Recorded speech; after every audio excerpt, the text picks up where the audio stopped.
The intermediate segment is the 4th largest in Canada, and it's one that's undergoing significant change. On this rather damp edition of Test Drive, the latest Nissan Altima.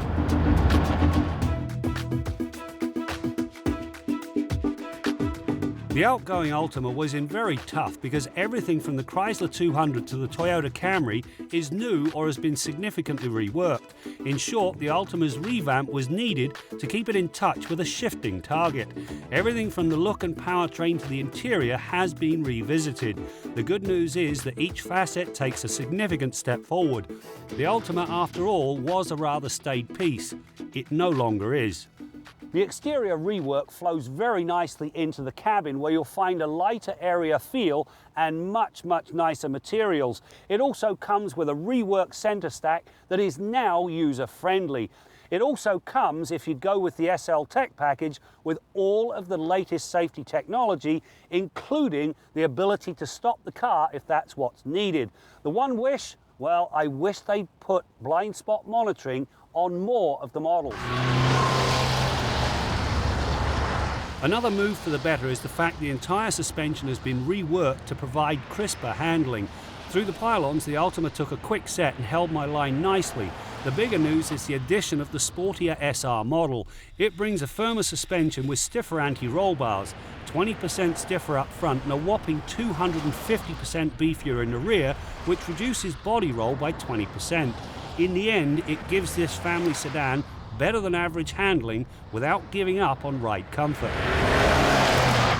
Now, while the steering on this Altima delivers great feel and feedback and very good precision, I found it a little heavy at parking speeds. Now, that thought is predicated by the fact that 70% of the segment's buyers are over 50 and 46% of them are 60 plus. If Nissan adopted an adjustable steering setup, well, it would cater to those that want a lighter weight when they're parking and people like me who appreciate the feel and feedback.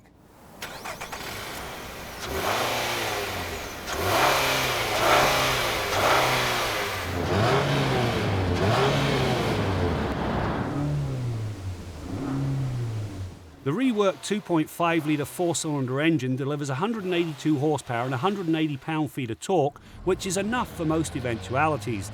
It also sounds more refined. Part of it is down to the firewall insulation and the new acoustic front windshield. Even when forced to work at the top end of the rev range, the noise level remained muted. Testing clocked the run to 100k at 8.5 seconds, while the 80 to 120 passing move came in at 5.8 seconds. Both are respectable times for a 4-cylinder family sedan. Now, this engine drives the front wheels through Nissan's 3rd generation continuously variable transmission. Now, it has been reworked to include step shifting. Now, that sounds like such a small thing, but it really does make a very big difference to the manner in which this car drives. Quite simply, it gets rid of the motorboating that so many people, myself included, have complained about.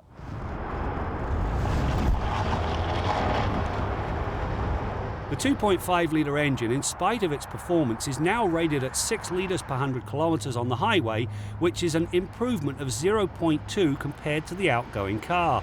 What I found astounding was that when compared to the 2002 Altima, the 2016 car is 32% more fuel efficient. It just goes to show engine technology has progressed a very long way in a relatively short time.